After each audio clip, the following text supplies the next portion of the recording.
నడిచినా కూర్చున్నా మోకాళ్ళ నొప్పులు వస్తున్నాయా? ప్రాణ పెయిన్ క్లినిక్ లో అధునాతన చికిత్సతో మోకాళ్ళ నొప్పులు తగ్గించుకోండి. నమస్తే, వెల్కమ్ టు మనం టీవీ. ప్రధాన పత్రికలో వచ్చిన హెడ్లైన్స్ ఒకసారి చదువు. నాతో పాటు కట్టా కార్తీక్ కూడా ఉన్నారు. అన్నతో ఢీ. ముందుగా ఆంధ్రజ్యోతి చూద్దాం. అన్నతో ఢీ. జగన్ అధికారం నుంచి దింపేయడమే లక్ష్యం. కాంగ్రెస్ పెద్దలకు షర్మిల స్పష్టం చేసినట్టుగా ఒక వార్త మనకు కనిపిస్తుంది. త్వరలో జనంలోకి వెళ్ళబోతున్నట్టుగా తెలుస్తోంది. మా ఇద్దరికి సంబంధాలు సరిగా లేవు, నా రాజకీయ ఆకాంక్షలను తొక్కిపెట్టాడు అన్న. ఏపీలో జగన్ పాలన పూర్తిగా అస్తవ్యస్తంగా ఉంది, ఎవరిని కలవరు, ప్యాలెస్కే పరిమితమవుతారు. ఖర్గే, కేసీ వేణుగోపాల్తో షర్మిల భేటీ సందర్భంగా ఈ మాటలు అన్నట్టుగా తెలుస్తోంది. త్వరలో జనంలోకి వెళ్ళబోతున్నారు. పీసీసీ చీఫ్ కర్ణాటక గురించి రాజ్యసభ రాహుల్ సుముఖంగా ఉన్నారని వెల్లడి. కాంగ్రెస్ పూర్వ విభాగానికి కార్యాచరణ రూపొందించబోతున్నట్టుగా తెలుస్తోంది. కట్టా కార్తీక్ ఇప్పుడు కొద్దిగా ఓపెన్ అప్ అయ్యారు కాంగ్రెస్ హైకమాండ్ నాయకులతో. ఖర్గే, కేసీ వేణుగోపాల్తో భేటీ సందర్భంగా ఏపీలో పాలన అస్తవ్యస్తంగా ఉంది, నా రాజకీయ ఆకాంక్షలు తొక్కిపెట్టాడు, ఇద్దరికి సంబంధాలు సరిగా లేవు, నేను పోరాటం చేస్తా అన్నట్టుగా ఇక్కడ వార్త కనిపిస్తోంది. అదే అన్నతో చెల్లి పోరాటం ఒక ఇంట్రెస్టింగ్ ఫ్యాక్టర్ ఓ రకంగా చెప్పాలంటే. ఈ రకంగా అన్న జైల్లో ఉన్నప్పుడు అన్న వదిలిన బాణం అంటూ జనంలోకి వెళ్ళిన షర్మిల గారు ఇవాళ జగన్ గారు పొలిటికల్ స్టాండ్ అయ్యారంటే దానికి కారణం ఏంటంటే షర్మిల గారు ఇవాళ అన్నతో ఫైట్ చేయడం అనేది ఒక రకమైనటువంటి పరిణామం. అయితే ఆమె బయటకు వచ్చి జనంలోకి వచ్చిన తర్వాత మరి తాడేపల్లి ప్యాలెస్ గుట్లు ఏమి ఇప్పుతారు, ఏం మాట్లాడతారు అనేది చూడాల్సి ఉంది. ఆ మాట్లాడే ప్రతి మాట చాలా వ్యాలిడ్గా ఉంటుంది, చాలా ప్రభావం చూపించేదిగా ఉంటుంది. అది ఈ రోజు కాంగ్రెస్ ను బతికిస్తుంది, షర్మిల వచ్చి కాంగ్రెస్ అధికారం తీసుకొస్తుందని చెప్పలేం. కానీ ఒక లాంగ్ రన్ 2029 నాటికి వైసీపీని ఓట్ బ్యాంక్ కాంగ్రెస్ గతంలో ఆంధ్రప్రదేశ్లో ప్రచారం చేసినప్పుడు, ఆంధ్రప్రదేశ్లో ప్రచారంలో ప్రతి ఇంటికి వెళ్ళినప్పుడు అన్నకు అనుకూలంగా, వైఎస్ఆర్సీపీకి అనుకూలంగా ప్రచారం చేశారు. ఆయన బాణాన్ని బై బై బాబా నినాదం ఇచ్చింది కూడా తానే కదా, ఆ స్లోగన్ ఇచ్చింది కూడా తానే కదా, బై బై బాబు అని అప్పుడు ఇచ్చింది. ఇప్పుడు అన్నకే బై బై చెప్తుంది. మరి కాంగ్రెస్ గెలుస్తలేదా కానీ వైసీపీ రోడ్ పవన్ కళ్యాణ్ స్లోగన్ ఉంది, hello AP bye bye YCP అని. ఇప్పుడు అదే అందుకుంటారా షర్మిల? చూడాలి. ఇంకొకటి, నియంత్రణ సాగనంపుదాం, రా కదిలిరా, ప్రజలకు చంద్రబాబు పిలుపు. జగన్ ఒక్క ఛాన్స్ అంటూ వచ్చాడు, రాష్ట్రం సర్వనాశనం చేశాడు, 13 లక్షల కోట్ల అప్పు చేశాడు, ఒక్కరికి ఉపాధి కల్పించలేదు, జాబ్ క్యాలెండర్ అన్నాడు, ఎవరికి ఉద్యోగాలు ఇవ్వరా.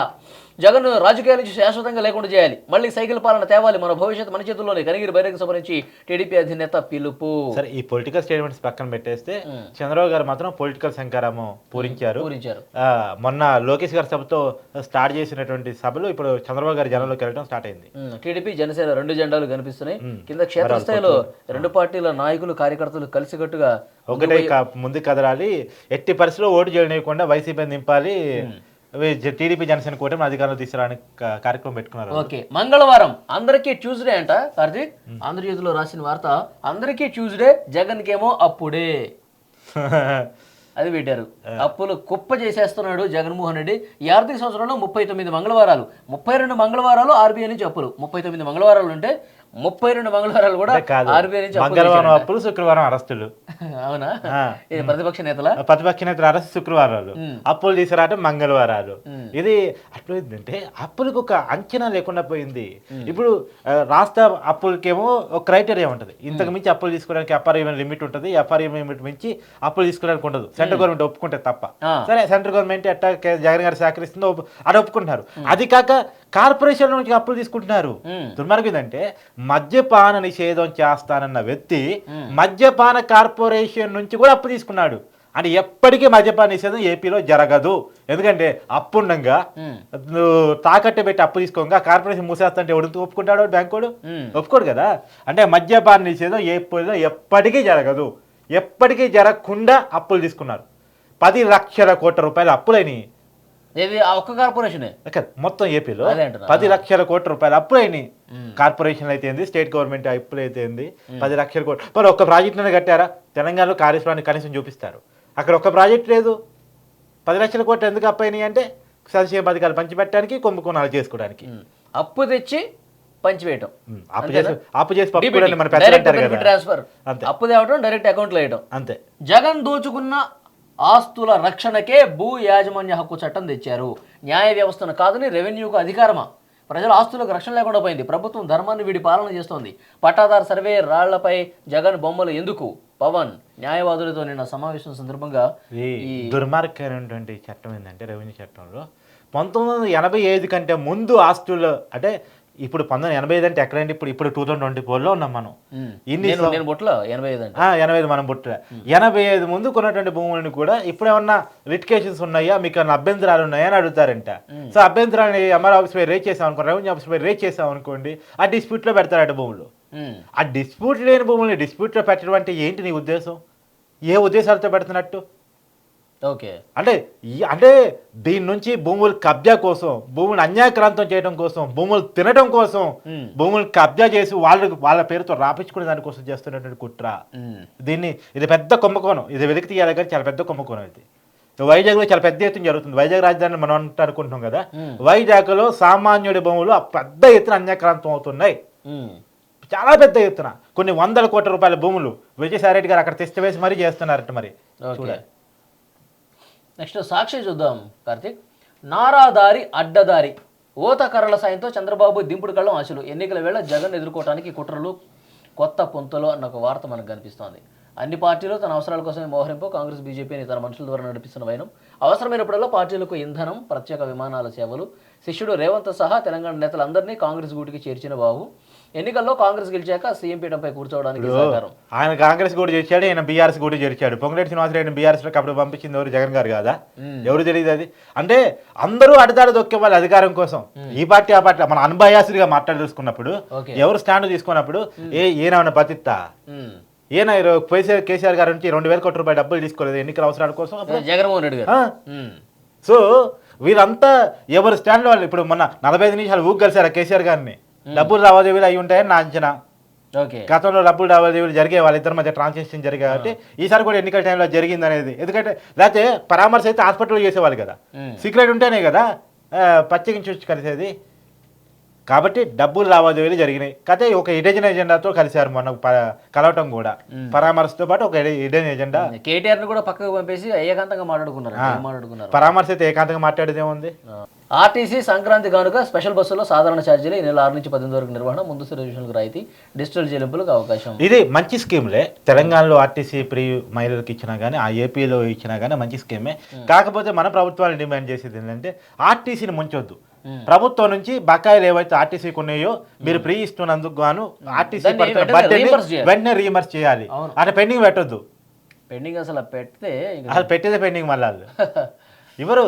ఇప్పుడు ఆరోగ్యశ్రీ ఏపీలో ఆరోగ్యశ్రీ బంద్ అయింది, మీకు తెలుసా? ఎందుకు బంద్ అయింది? రీఎంబర్స్మెంట్ చేయక. మొన్నే కదండి పెంచారు. పెంచడం పాపం బంద్ రీఎంబర్స్మెంట్ లేదు. అదే కానీ మొదటి నుంచి అసలు హాస్పిటల్ కూడా ఆరోగ్యశ్రీ అంటే పక్కకు పోమంటారేమో. ఆరోగ్యశ్రీ కాదు, నాలుగు గేరుకోవడానికి తప్ప దేనికి పనికిరాని పరిస్థితులు. నేను మళ్ళా చెప్తున్నాను, ఉదాహరణకి 100 ఆంధ్రప్రదేశ్లోనే కాదు తెలంగాణలో కూడా అదే పరిస్థితి. కాంగ్రెస్ గవర్నమెంట్ దాన్ని సరి చేయాలి. పోయినసారి యశోదాలో కానీ, కిమ్స్లో కానీ, ఏఐజీలో కానీ, లేదు అపోలోలో కానీ ఒక్క చోటన ఆరోగ్యశ్రీ కార్డు తీసుకున్నట్టు ఎవరైనా చూపించగలరా? నేను ఛాలెంజ్ చూస్తున్నాను. ఏపీలో కూడా అదే ఛాలెంజ్ నేను కట్టుబడి ఉన్నాను. ఏ కార్పొరేట్ ప్రకటనలకు మాత్రం ఆరోగ్యశ్రీ పరిమితి పెంచుతాం అని చెప్తారు. నేను ఒకసారి ఒక పేదవాడు నాకు టచ్ అయినప్పుడు ఒక వైసీపీ ఎమ్మెల్యే పేరుతో సహా చెప్తాను, నాకు భయమేం లేదు, కిరా రోసే ఫోన్ చేసి ఒక హాస్పిటల్లో రిఫర్ చేయండి అంటే, ఉమారెడ్డి గారు అల్లుడు ఇప్పుడు వైసీపీ ఎమ్మెల్యేగా ఉన్నారు ఆయన ఫోన్ చేసి చెప్పిన ఆరోగ్యశ్రీ కార్డు తీసుకోలేదండి. ఎందుకంటే ప్రభుత్వం రీఎంబర్స్ చేయట్లేదు, మేము తీసుకోమండి అని చెప్పేశారు. ఒక వైసీపీ ఎమ్మెల్యే రెఫర్ చేసినా ఆరోగ్యశ్రీ కార్డు తీసుకోలేదు. ఎందుకు ఈ పరిస్థితి ఉంది? ఆరోగ్యశ్రీ రీఎంబర్స్ చేయకపోవటం, ప్రభుత్వ డబ్బులు ఏం లేదు, ప్రభుత్వం దగ్గర డబ్బులు ఉండవు కానీ ప్రజల పక్షాన ఏదో ఉన్నట్టు సంక్షేమ పథకాలు ఇచ్చినట్టు చూపించాలి. పైకి చూపిస్తారు కానీ అమలు కావు. పేదవాడికి ఉపయోగపడినప్పుడు ఎన్ని కార్యక్రమాలు ఉన్నా ఏం ఉపయోగం? అంటే పేపర్లో ఉంటాయి, పథకాలన్నీ పేపర్లో ఉంటాయి, నోట్లో ఉంటాయి, కానీ అమలు ఆచరణలో ఉండవు. ఈనాడు చూద్దాం. కురుక్షేత్ర సంగ్రామం ఆరంభం. 2024 ఎన్నికల్లో పాండవులదే గెలుపు, తిడితే సీట్లు ఇస్తామనే వాళ్ళు నిజమైన సైకోలు. కనిగిరి కదలిరా సభలో టీడీపీ అధినేత చంద్రబాబు చాలా హ్యూజ్ సక్సెస్ అయినట్టు కనిపిస్తుంది. ఇక్కడ మనం చూడొచ్చు, కదలిరా సభకు అశేష ప్రజానీకం హాజరయ్యారు. ఆ ఫోటో కూడా మనకు కనిపిస్తుంది.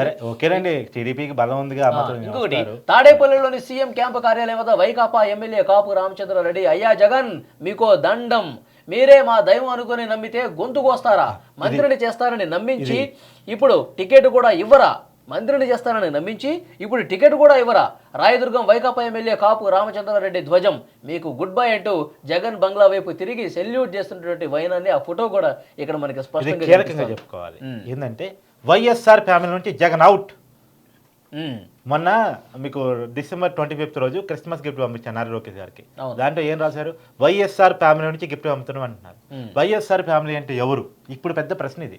వైఎస్ఆర్ ఫ్యామిలీ అంటే జగన్ కాదు, రాజశేఖర రెడ్డి గారు గారిని అభిమానించేవాళ్ళు, రాజశేఖర రెడ్డి గారి కుటుంబం నుంచి మొదటి నుంచి అండగా ఉన్నటువంటి వాళ్ళు. ఇప్పుడు ఆర్కే రామకృష్ణారెడ్డి రాజశేఖర రెడ్డి గారు మొదటి నుంచి ఉన్న వ్యక్తి, ఆయన వైఎస్ఆర్ కుటుంబం. తర్వాత ఈ కాపు రామచంద్రారెడ్డి గారు వైఎస్ఆర్ కుటుంబం. వీరంతా జగన్ గారి కోసం ఫస్ట్ రాజీనామా చేసిన వాళ్ళు. కాంగ్రెస్ పార్టీలో సీఎం పదవి ఇవ్వకపోతే జగన్ గారికి అండుగా దండుగా రాజీనామాలు చేసి బై ఎలక్షన్స్ ఎదుర్కొని ఆ రోజు గెలిచి వైసీపీ పార్టీ స్టార్టింగ్ ప్రారంభ దశలో జగన్ గారికి అండగా నిలబడ్డటువంటి వాళ్ళు. ఇలా కోటరెడ్డి రెడ్డి గారు ఫ్యామిలీ పక్కన పెడితే నిజమైన ఫ్యామిలీ గురించి కూడా రాజశేఖర రెడ్డి గారి ఫ్యామిలీ అంటే ఎవరు చూస్తాం? రాజశేఖర రెడ్డి గారి కుటుంబం, వివేకానంద గారి కుటుంబం, ఈ రెండే రాజశేఖర రెడ్డి గారి ఫ్యామిలీ. అవునా కదా? ఇప్పుడు రాజశేఖర రెడ్డి గారి ఫ్యామిలీలో వైఎస్ షర్మిల గారు, వైఎస్ విజయమ్మ గారు, వివేకానంద గారి కుటుంబంలో సునీత గారు, ఆమె భర్త. ఇప్పుడు ఎవరితో ఉన్నారు? ఎక్కడున్నారు? జగన్ గారితో ఉన్నారా? లేరు కదా. వివేకానంద రెడ్డి గారు అచ్చ గావించబడ్డారు. ఎవరి ద్వారా గావించబడ్డారు? ఇవాళ ఎవరైతే హడప ఎంపీగా ఉన్నారో వైసీపీ పార్టీ తరపున టికెట్ తెచ్చుకుని ఎంపీ గెలిచారు, వాళ్ళ చేత అచ్చగావించబడ్డారు. అదే కదా ఆరోపణ, సిబిఐ చేస్తున్న ఆరోపణ అదే కదా. సో కాబట్టి వైఎస్ఆర్ ఫ్యామిలీ నుంచి జగన్ గారు బయటికి దొరికారు భారతి గారి కోసం. ఒక సొంత చెల్లిని, తల్లిని, కుటుంబాన్ని రాజశేఖర రెడ్డి గారి అభిమాని పక్కన పెట్టేశారు. ఇప్పుడు రాజశేఖర రెడ్డి గారి అభిమానులు ఎవరికి టికెట్ రావండి? జగన్ గారి సొంత కోటరీ, ఇప్పుడు కొత్త కోటరీ తప్ప రాజశేఖర రెడ్డి గారి అభిమానులకి మొదటి నుంచి ఆ కుటుంబాన్ని నమ్ముకున్నటువంటి వ్యక్తులకి, రాజశేఖర రెడ్డి గారి మీద అభిమానం ఉన్న వ్యక్తులకి ఎవరికి ఈసారి ఎన్నికల్లో టికెట్ రావు. వైఎస్ఆర్ ఫ్యామిలీకి వైసీపీ పార్టీలో చోటు లేదు. ఆరోగ్యశ్రీ కార్డు మీద కూడా రాజశేఖర రెడ్డి గారి బొమ్మ ఉండదు, చూసుకోండి కావాలంటే జగన్ గారి బొమ్మ ఉంటుంది. ఇప్పుడు జగన్మోహన్ రెడ్డి గారిని ఈ ఫ్యామిలీ బహిష్కరించిందా, లేకపోతే ఆయన బయటికి వెళ్ళిపోయి ఆయన బైకాట్ చేసుకున్నారు? ఆయన స్వయం బైకాట్ చేసుకున్నారు, వైఎస్ఆర్ ఫ్యామిలీని దూరం పెట్టేశారు. అందుకని వైఎస్ఆర్ ఫ్యామిలీ తన పాత పొలిటికల్ పార్టీ, మొదటి నుంచి రాజశేఖర రెడ్డి గారు ఏ పార్టీతో కొనసాగారో ఆ పార్టీని చూసుకుంది. డ్వాక్రా మహిళలకు ధోకా, అక్క చెల్లెమ్మలంటూనే నట్టెడ ముంచిన జగన్, 0 వడ్డీ రాయితీతో కోత, అభయహస్తం డబ్బులకు దిక్కులేదు.